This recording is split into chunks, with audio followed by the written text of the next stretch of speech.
1-0. Такія разрадкі ў гэтай брэскай фірме робяць кожны дзень. За гад начальства у IT-кампаніі ствараюць складаныя праграмныя забеспячэнні, і адцягнуцца ад цяжкай інтэлектуальнай працы часам проста неабходна. У сярэднім праграміст праводзіць за камп'ютарам 8 гадзін. У кампаніі лічаць, хто добра адпачывае, той добра працуе. А зрабіць перапынак на гульню можна ў любы момант.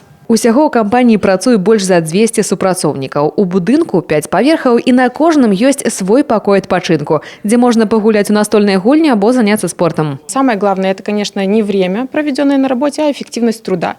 И иногда, конечно, благодаря этим каким-то перерывам, переключениям своего внимания, впоследствии сотрудник работает более эффективно, выполняет задачи быстрее, лучше, качественнее. Хутка ў Брэсце пабудуюць новы цэнтр IT-кластер. У будынку пад вольны час аддадуць практычна ўвесь першы паверх. Там будуць кафе і нават трэнажорная зала. Галоўная задача кластера – гэта пошук і навучанне новых супрацоўнікаў. Па словах экспертаў, інфармацыйныя тэхналогіі – самы паспяховы і дынамічны бізнес брэсцкага рэгіёна. І ён запатрабаваны ў кваліфікаваных кадрах. Один из ключевых вызовов – это потеря квалифицированных людей, того, скажем, потенциальных работников, потенциальных бизнесменов, которые есть. Соседние страны проводят очень активную политику по тому, чтобы получить этих людей себе. Минск тоже оттягивает на себя людей. Поэтому на самом деле вопрос региональной политики и в целом политики на уровне страны – это вопрос условий, которые оставят этих людей здесь.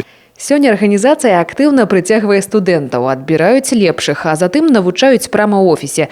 Наталья Іванчук – студэнтка 2-го курса Брэсцкага тэхнічнага універсітэта. Працу ў кампаніі ёй прапанавалі пасля спецыялізаваных курсаў. Того, что дают в колледже и в университете в том числе, хватает для того, чтобы пройти тесты вступительные, которые проверяют вообще общее знание о программировании, общее понимание концепции.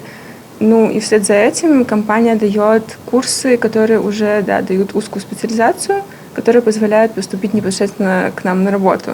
Пляцоўкай для такога навучання і павінен стаць новы цэнтр. Дагаворы паміж універсітэтамі і зацікаўленымі кампаніямі ўжо заключылі. Будынак пабудуюць каля тэхнічнага ВНУ, каб студэнты трацілі менш часу на дарогу. Мы поняли, что наши активности выходят за рамки того, что надо только нам, и мы создали фонд регионального развития.